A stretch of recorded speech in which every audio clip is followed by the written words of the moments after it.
Cinema Bytes on CCP TV, the Emmy Award-winning educational channel of the Community College of Philadelphia. I'm your host, Dr. Amy Lewis. I'm an associate professor of English here at the college who teaches film studies. Cinema Bytes reviews issues and topics within classic and contemporary films. Due to the COVID-19 pandemic, we're having to do things a little bit differently here, so we are recording to you from our homes, and that means you may hear our children, our pets, our neighbors, garbage trucks, who knows what, but it's all going to be part of the show.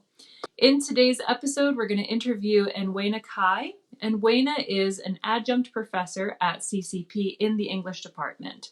She created the course Contemporary Black Cinema for the Black Studies Department that will hopefully launch in spring 2021.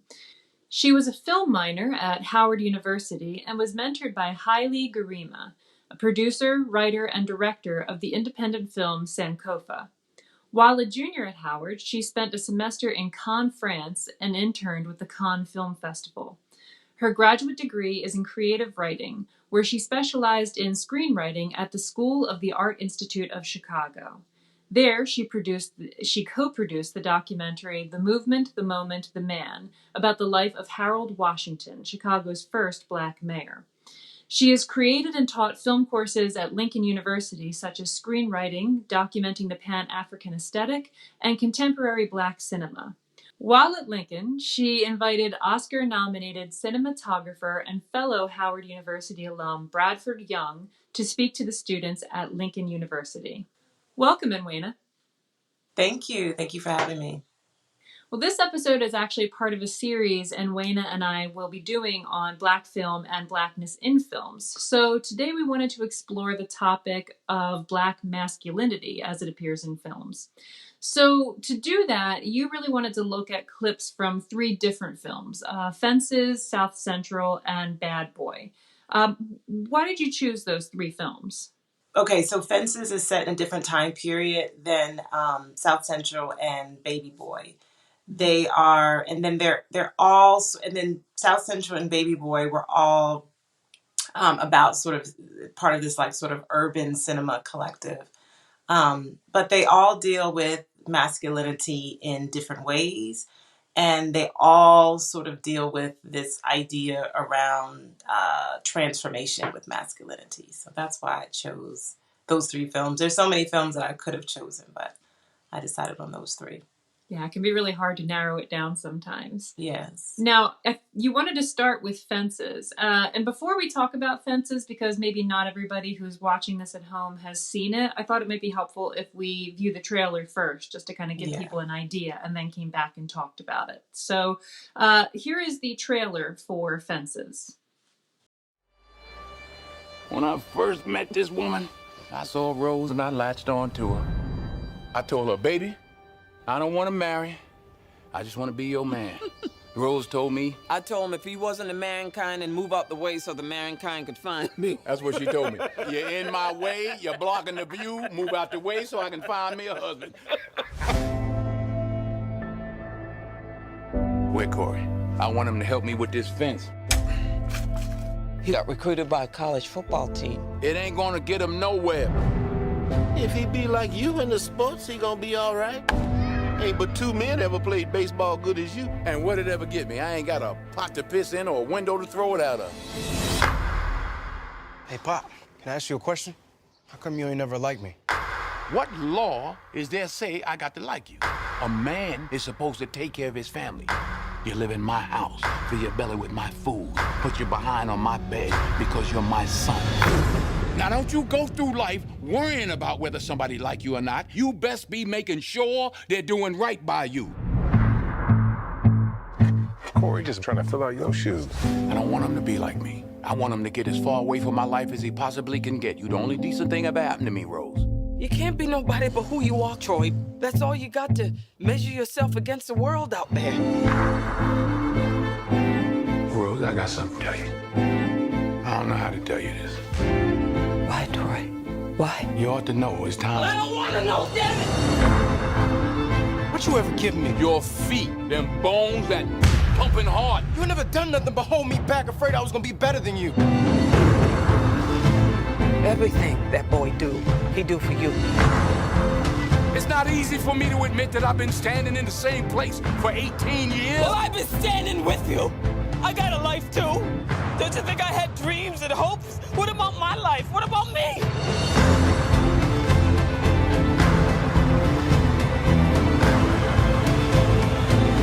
What are you gonna do? Some people build fences to keep people out, and other people build fences to keep people in.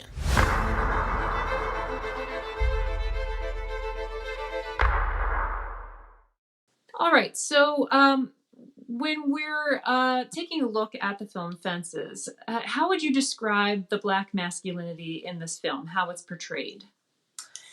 Sure. So just to give a little context about Fences. So Fences originally is a play. It's a play written by August Wilson. August Wilson has written a number of different plays that are set in Pittsburgh, Pennsylvania, where he was born and raised. This film is taking place around the 1950s, and the main character, the protagonist, is a man named Troy Maxon. He is played by Denzel Washington. Denzel Washington is a huge fan of August Wilson, and he actually not only is the main character in the film, but he also directed the film as well.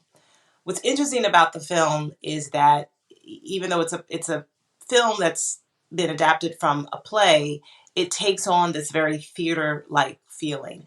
And many of the characters in the film came from a theater background, which is also really important to know because theater actors are very different from film actors. So this is a film that's taking place in the 1950s in Pittsburgh, Pennsylvania, even though there's not a whole lot of references that it's taking place in Pittsburgh, except they mention some things that might be sort of unique to Pittsburgh. But it deals with Black male characters in a very interesting way. Troy Maxon, he is married to Rose. They've been married for 18 years. They have a son named Corey together, although Troy has an older son by the name of Lyons from a previous relationship. Troy and the movie starts out with Troy and his friend Bono, who's an elderly gentleman. They basically work for probably the sanitation department in Pittsburgh. But the very first scene takes place on a Friday, which is payday for them. And the very first conversation that they have is about the fact that they don't get to drive the garbage trucks because they're African American. Only the white men drive the garbage trucks. The Black men are the ones who lift the trash into the trucks. So this is really interesting, right? Because we immediately get into this world of men where we're dealing with labor, we're dealing with resources, and we're dealing with opportunities, right? We immediately learn many different things about Troy.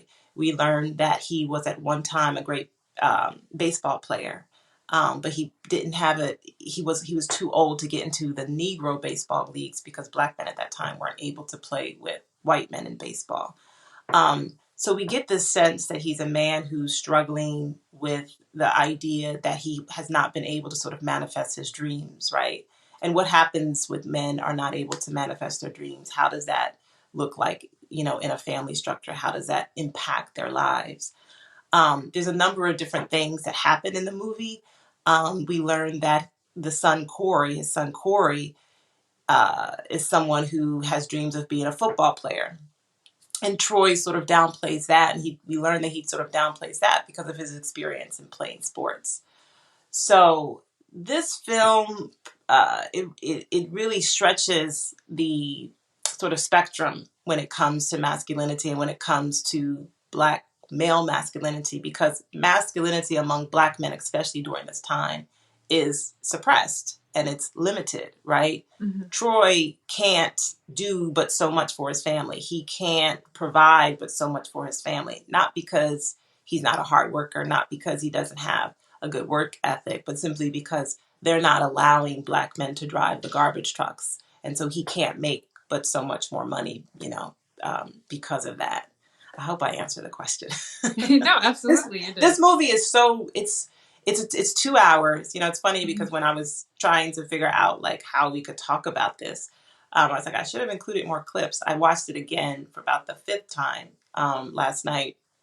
It's such a rich and powerful movie, and I'm going to use this movie in the course that I'm teaching contemporary Black cinema. I really hope my students are able to really see the richness in the story. The movie is called Fences. The play is called Fences. And 2 or 3 times in the movie, Troy asks the question. Rose, his wife, wants him to build a fence around their house. And he asks the question of, why does she want me to build a fence? And his friend Bono, who's also an elderly gentleman, who also sort of serves as like a sort of maybe father figure or mentor to him, he says, well, people build fences either to keep people in or keep people out, you know. So there's so many different references and symbolism and illusions in the film. It's just a very powerful film.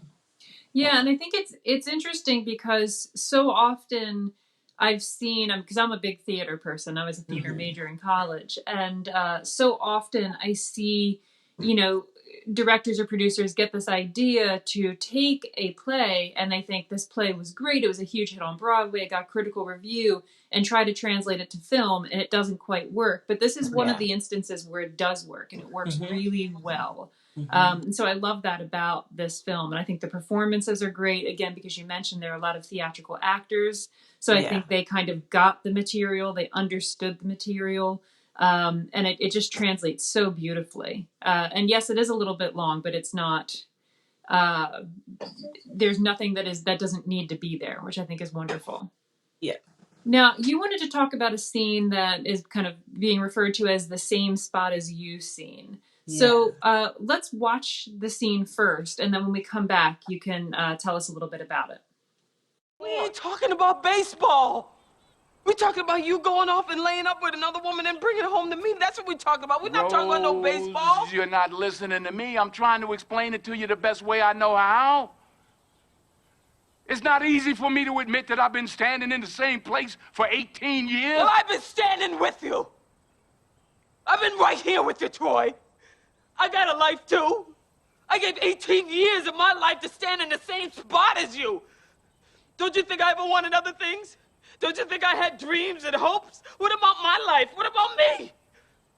Don't you think ever crossed my mind to want to know other men? That I wanted to lay up somewhere and forget about my responsibilities? That I wanted someone to make me laugh so I could feel good? You're not the only one who's got wants and needs, but I held on to you, Troy. I took all my feelings, my wants and needs and dreams, and I buried them inside you. I planted a seed and watched and prayed over. I planted myself inside you and waited to bloom. It didn't take me no 18 years to realize the soil was hard and rocky and it was never gonna bloom. But I held on to you, Troy. I held you tighter. You was my husband. I owed you everything I had, every part of me I could find to give you. And upstairs in that bedroom with the darkness falling in on me, I gave everything I had to try and erase a doubt that you wasn't the finest man in the world, and wherever you was going, I was going to be there with you because you was my husband. Because that's the only way I was going to survive as your wife. You're always talking about what you give and what you don't have to give. But you take too, Troy. You take and don't even know nobody's giving. You say I take and don't give. Troy, you say I take and don't Troy, give. you hurt my arm. I don't give you everything I got. Don't you tell that lie Troy, on me. Don't you tell that lie on me. Troy, you hurt me. Troy, Troy. All right. That's strike 2. You stay away from around me, boy. Don't you strike out. You living with a full count. All right, so that was the same spot as you scene. And Nwenna, please tell us what's important to know about this scene. Yes, so this scene is a scene right after Troy Maxim. He has just told his wife that he's had this affair and that he's fathered a baby outside of his marriage. Mm-hmm. And it's a powerful scene because, originally when I had a conversation with a colleague of mine about this scene, and they brought up this issue about toxic masculinity. And sometimes that term is, it's problematic, right? Because you can't talk about toxic masculinity with African-American men, in my opinion, without talking about white supremacy or without talking about racism. People are a product of their environment, right? So again, Troy is this man who is sort of suppressed by his society, and he cannot live out his dreams. He cannot manifest the things that he desires for his family. And so you're in the same spot as me, is what what he communicates to his wife is that he's fathered this child outside of their marriage. And when his wife asks him why, I don't know, he alludes to the fact that the woman that he's did this with makes him feel different. It makes him sort of forget the fact that he has to get the roof fixed. It makes him forget the fact that he has to feed his family. It makes him forget the fact that he has all of these responsibilities, right? And all of these responsibilities that men sort of have. But with African American men, it's usually very difficult to meet those responsibilities because of lack of resources and lack of income. And so Rose rushes outside, and she's upset. She's clearly upset, and he says to her, it's very difficult for me to admit that I've been standing in the same spot for the last 16 or 18 years, however they've been married. And Rose says back to him, well, I've been standing here with you. I'm in the same spot too. And so it's also this sort of acknowledgement for her that, what happened, I have these dreams too. I have desires too. I have these things that I want to do, and, but you're my husband. And because of that, I've had to stuff my desires and my dreams inside. Whereas what he did is he sort of like acted on them externally. Mm-hmm. So it's an important scene because, again, I'm a huge advocate for Black images on the screen, showing a spectrum of what's going on in Black lives, and also just the humanity of Black people.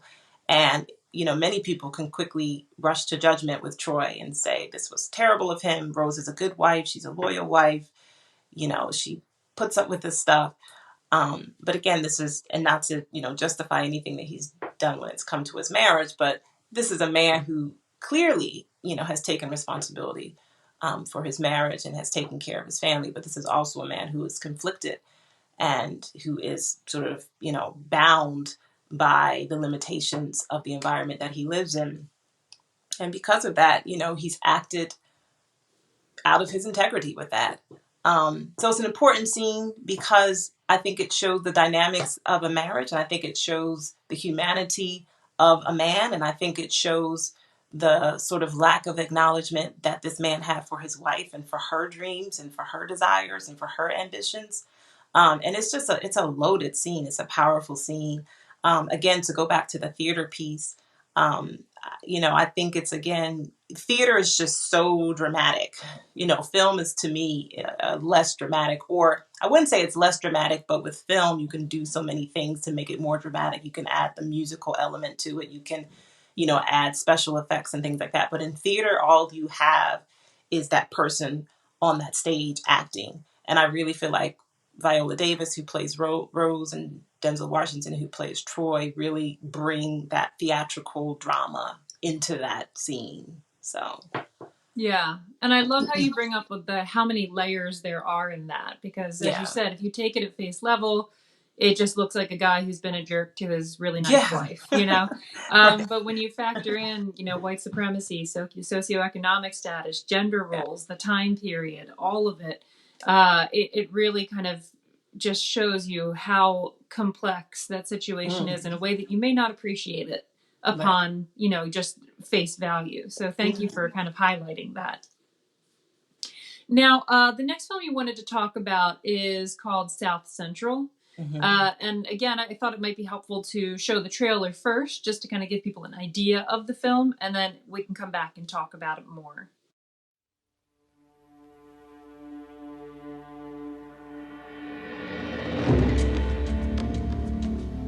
This is the story of a father and son. Don't go soft on me, man. Now, I know you got a kid and all, but you still deuce, ain't you? It's a story of loyalty divided between violence and love, between death. Bobby, you didn't. And life.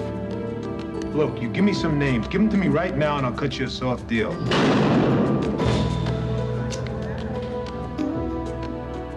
Your boy. Yeah. How old? Well, he's 3 in that picture. But he's 10. So where were you? Boy's daddy. I was in here. Black man is in prison or dodging prison, and his kids suffer. You saying it was my fault he got shot? Me and you. We're brothers, and we got to be there for our children. Go find your boy. Save his life. If it takes my life, I'll do it. I am somebody. I may be poor, but I am somebody. Respect me. Hey, you guys know Jimmy Johnson? Protect me. Right here, cuz. Never neglect me. Well, the county's his mama now, and Deuce is his daddy. Let him go now! I am somebody. Nobody will save us for us but us. All I want is my boy. I'm your daddy, Jimmy. South Central. Something's got to change.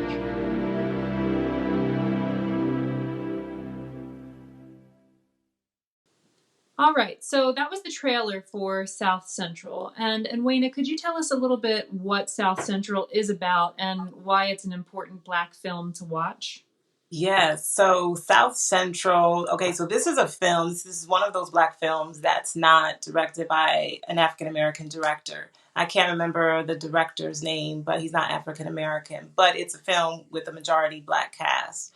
The main character is played by Glenn Plummer.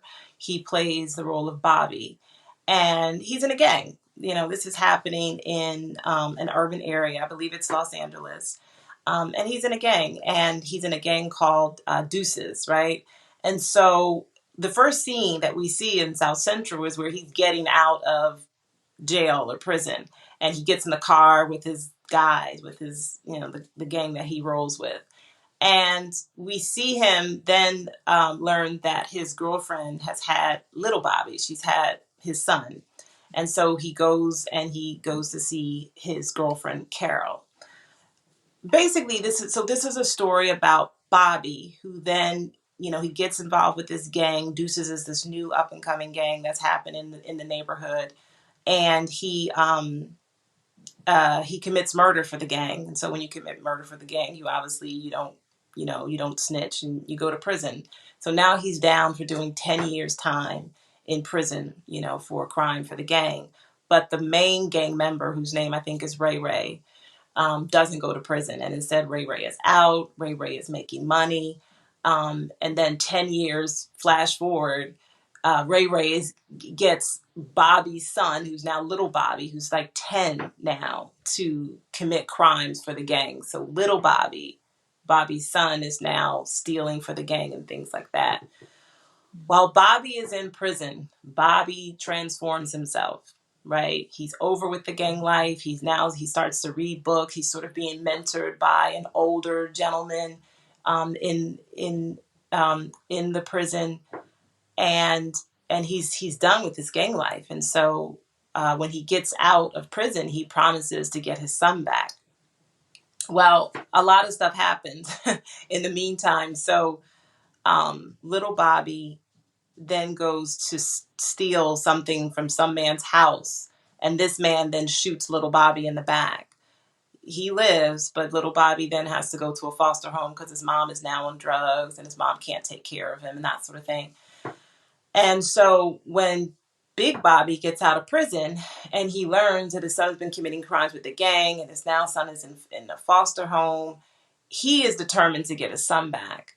And so we'll probably segue to the clip, but the last scene is one of the most powerful scenes because he's now basically trying to get his son back. So it's this story, right? It's this urban story about redemption, about this father-son relationship, right? It's about transformation. It's about a man getting out of a life and trying to break a generational curse for his family. Wow. Now, you just mentioned the last scene, so it would be great if we could watch that and then we can dig into it a little bit more. So here's the last scene from South Central. Man, prison sure has made you stupid.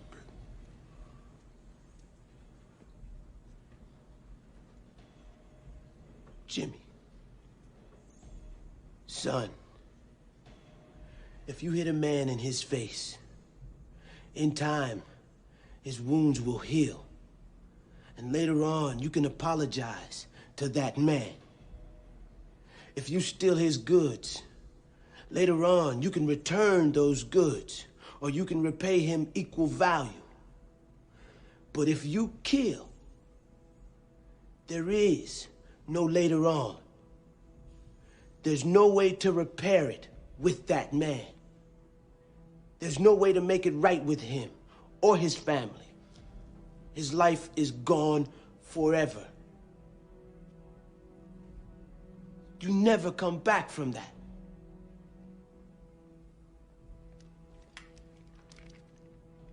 Ray, that boy you're holding is my son. My son. I told a man in prison that I would save my son's life, even if it took my life. I'm willing to die here today, Ray. For my boy. Because I love him that much. Do you love him? All I want is to give him something that you or I never had. A father. You said out there you owed me.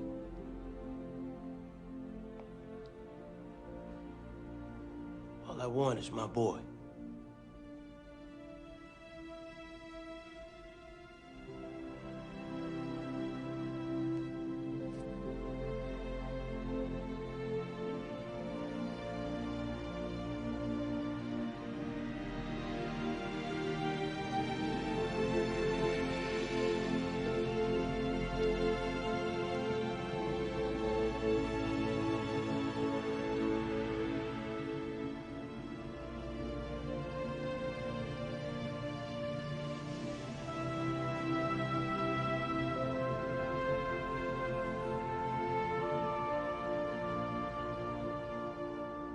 Court will give you back to me.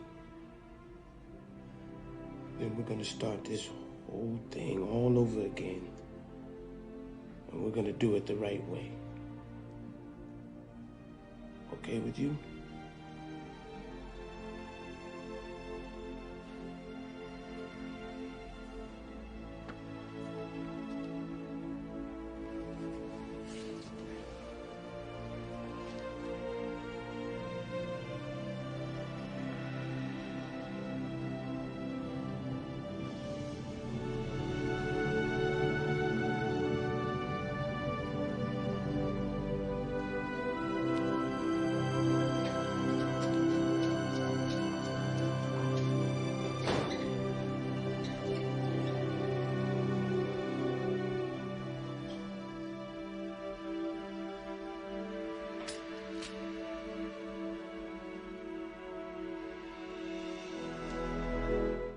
All right, so that was the ending scene from South Central. And Nwenna, how does this film and this particular scene portray Black masculinity? Yeah, so, this is a scene where, there's something about a man's honor, right? Well, men will die to preserve their honor, right? So this is a scene where the father, Bobby, is putting his life on the line for his son. He is putting his life on the line to save his son, to get his son out of this gang. So this is a scene where, little Bobby is with Ray Ray now, who's the main gang member. And Bobby has come to get his son from him. The Ray is telling little Bobby to basically kill the man who shot him in the back. And, his father's like, no, his father's like, you can't fix that. He's like, if you steal, in the scene, he says, if you steal a man's goods, you can give those goods back. But if you kill this man, there's no coming back from that, and then, he asks Ray, he's like, give me my son back to me, like, let me have my son, so there's all these like, gang code or gang rules is that, if you're with the gang, you're with the gang for life. Like, you can't get out of a gang. Those are like those interesting codes or rules around gangs. But obviously at the end, we see Ray, give him his son back. So it's a, I don't know, it's a very powerful scene. It's a very powerful film. Looking at, this lens of like urban ghetto America in a gang, a black male, breaking this cycle of being in a gang for his son, having the wherewithal to see that there can be a different life for him and for his son, and attempting to do that, and it just kind of deals with the men. It's so, it's a very interesting take on masculinity, on black masculinity, and on just kind of seeing that transformation. Yeah, and I think it's really interesting too, because you have, in a sense, two conflicting ideas of family in a way, right? Yeah. Because gangs can become, for the members in them, a family of sorts. And that is, I think, gangs are often held up as this kind of hyper idea of masculinity, because you're seeking power and, respect from other people. And there's this element of danger that brings power with it as well. And then you're conflicting that against the very traditional masculine role of being a father. And so I think it's just a really kind of interesting dynamic that, there's that little Bobby's kind of torn between these two worlds, and that they're sort of competing for him, which is very fascinating.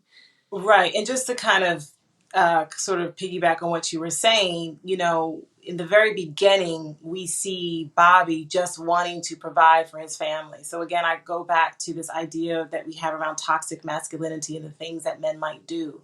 But we can't talk about toxic masculinity without talking about racism.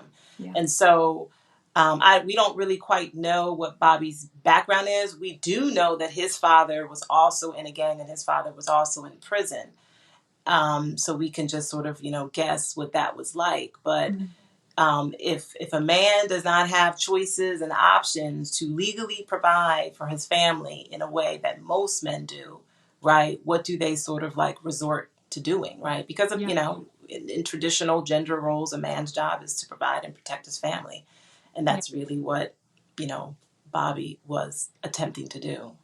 Yeah, absolutely. And again, I think that's a really great point that you bring up there about the white supremacy and how that really can direct a person's life in ways that I think many of us don't even consider. Because there is this, this idea, this myth of the American dream. And if you just work really hard, anybody can achieve anything. And I think the reality for so many people is those roads aren't often open, no matter how hard you work. And so if your hand is pushed, you may need to pursue some other avenues that other people would not have to consider. And so I think that's a really interesting point to raise.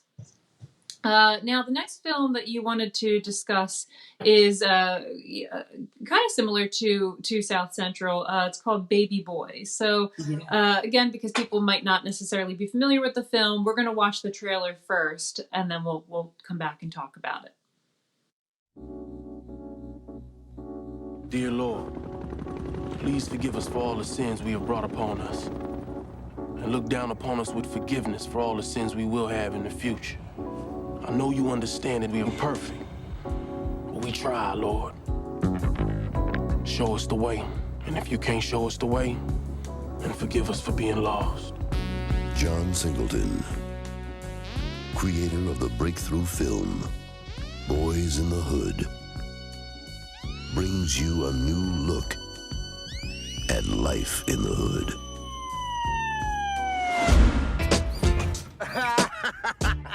That's my boy. I love you, girl. You got my son, and you probably gonna be my wife. I got a date. Talking about I look all right. I look good. It's time for you to grow up and be a man. Be a man? What you mean, like you? No, you can never be like me.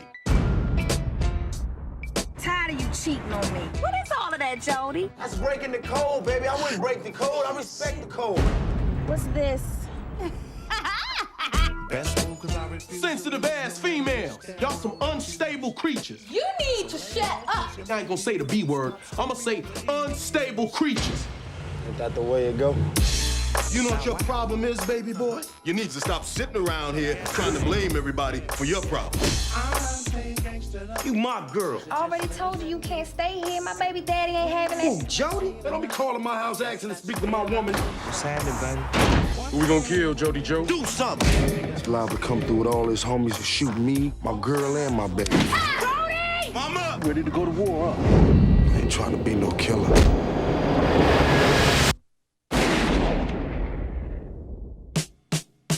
Columbia Pictures presents one man's fight to change the game. I'd rather be with you. I'd rather be with you. Yeah. A film by John Singleton, Baby Boy. Stay up, baby boy. I got you. Oh, yes, I do. So that was the trailer for Baby Boy. Can you tell us a little bit more about the film and the ways in which it's similar to South Central? Yeah, so Baby Boy is another film taking place, right, in urban America, and I believe it's also, I know it's also taking place in Los Angeles. This film is directed by John Singleton. John Singleton is another one of those very important African-American filmmakers. He's actually deceased now, but, I think his first film was Boys in the Hood or something like that, and then he did, I think, Baby Boy, and he did some other films, Poetic Justice, and a lot of his films take place in Los Angeles, and a lot of them deal with this, urban grit and urban America environment. But it's similar because we see another young man who might be deemed of as being irresponsible. The main character, the protagonist's name is Jody. He has, I think, 2 children out of wedlock with 2 different women. He lives with his mother. He's unemployed. Again, doesn't feel like he has a lot of choices when it comes to jobs, labor, income, resources, that sort of thing. And he's just kind of like moving through life, right? He's moving through life. It's also very interesting that this film is filmed against the backdrop of a book called The ISIS Papers. And many people don't know about a book called The ISIS Papers. It's authored by a woman named Frances Cress Welsing, who also went to Howard University. She was a very famous psychiatrist. And she wrote a lot about so she had a lot of things to say about masculinity and sort of the differences of how Black boys are conditioned and socialized and how their masculinity is sort of shaped and molded. So, for example, in urban communities, in some Black vernacular, Black men refer to their homes as the crib, like I'm going to the crib now, or something like that. So Frances Cress Welsing would say, that's Black men using that word. A crib is where a baby sleeps, right? Mm-hmm. Which also was why the film is called Baby Boy, because it's sort of this resistance to manhood. It's sort of this resistance to growing up and developing themselves into a man. So if for people who actually see that film, there's a lot of references to that book called The ISIS Papers, which is an amazing book. I think it's the only book that she ever wrote. But she makes a lot of references to the development of Black boys into men. Oh, great. Now, in the film, we see a young Snoop Dogg, and there is a scene that we're about to watch where he gets into, I guess, a confrontation of sorts with Jody. Yeah. So let's watch that scene, and then you can tell us a little bit more about it.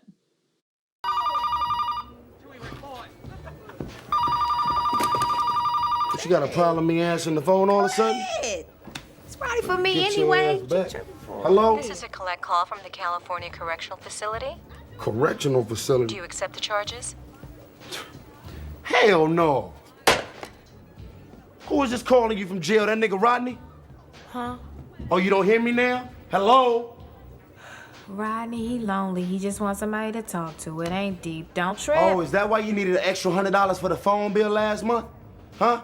I'm paying for you to talk to him? What are you doing, going down there putting my money on his books too? Didn't I tell you to put a block on the damn phone last week with your black ass? See, that's why we always arguing, because you don't listen to no damn body. You be arguing over your bullshit too. Don't even trip.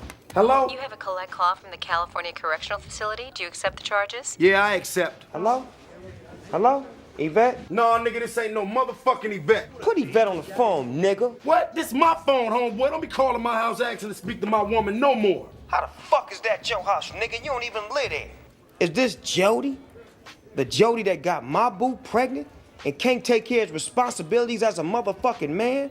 Living at your mama house? Running around on the streets like a little ass boy? Nigga, you's a bitch. What? Look at you. What you got? Your ass in jail. You ain't got nothing to say about the way I'm handling mine, partner. Look, don't call my fucking house no more. My girl ain't feeling you. It's not happening, cuz. You know what I'm talking about? Nigga, concentrate on not dropping the soap, you bitch ass nigga. Fuck you, cuz. I want a block on my motherfucking phone tomorrow, Yvette. All right, Jody, damn. Stupid ass, man. I can't believe you. What the fuck you doing, sitting on the phone telling them all my personal business? He on the phone talking about, yeah, I know you still living with your mama. I don't want to hear that shit. Okay, so can you tell us a little bit about what we saw in this scene? Yes. So this is a funny scene to me, but it's a scene that again is like it's two men sort of competing for the same woman. So Jody's girlfriend Yvette, we learned that she's been taking phone calls from a man who's in jail. That's Snoop Dogg, whose name I think is Rodney in the film. And, Jody answers the phone and he learns that there's a collect call from Rodney, and Yvette is sort of trying to hide the fact that she's been sort of like taking calls from him. Him and Jody sort of get into it on the phone. They have a phone confrontation, but that confrontation ends up sort of playing out again in the movie. Again, this is a really just very typical urban sort of like exchange and confrontation between two men sort of competing for this same woman, having probably inappropriate relations or connections with each other because Jody and Yvette are obviously in a relationship and have a child together. But again, it speaks to this idea of, grown men, right? Not exactly becoming men, and grown men sort of being almost like victims of this very like urban environment that doesn't exactly provide the space for them to be men and to grow into men. I know when I, speak to Black men, there's a lot of worry or sort of stress around not being able to provide for their families. And because of that, men sort of act out in these very different ways that sometimes to women, particularly Black women, it looks like something else. And so, and we see that play out in all of these films, right? So we see the acting out of Troy in Fences when he has the affair, right? We see the acting out of Bobby in South Central when he, instead of maybe getting a legal job or whatever that's supposed to mean, to actually to not being in a gang and finding other ways to provide for his family. And then we see that with Jody, who just sort of refuses to grow up. He has 2 children and he still lives with his mother and he's unemployed and he doesn't have this job. and he's probably actually just sort of like hopeless about what he can possibly do, right? He also doesn't have a lot of other male figures around him that can sort of like provide that pathway for him or sort of like help him to grow into that man. So again, there's just a lot of dynamics in that scene, a lot of different dynamics and elements in that movie. So.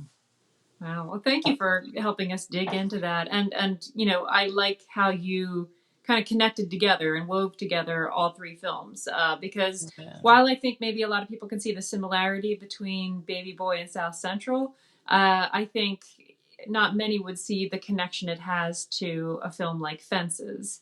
So, you know, which is a completely different genre. So thank you for really helping us dig into that and for helping us think more about Black masculinity, because I think, you know, we see a lot of discussions happen and oftentimes they take a very negative slant and a very negative tone in regard to Black masculinity and how Black men live. And so I think it's really interesting that you shed some light on that for people to really just sort of understand a little bit more all the elements that can contribute to that and all the elements that go into what we see. So thank you so much for that. You're welcome. I'm hoping through the course that, you know, when students, you know, take the course that they'll be able to also sort of see through a different lens, you know, see these films through a different lens. So, yeah, and I think your students are going to be so lucky because I think there's so much, we oftentimes watch films very passively. And I think when you start to kind of dig into these representations and these images and how Hollywood works and how that relates to the real world, I think it can really affect the way you appreciate films after you have that knowledge. So it's going to be a great course.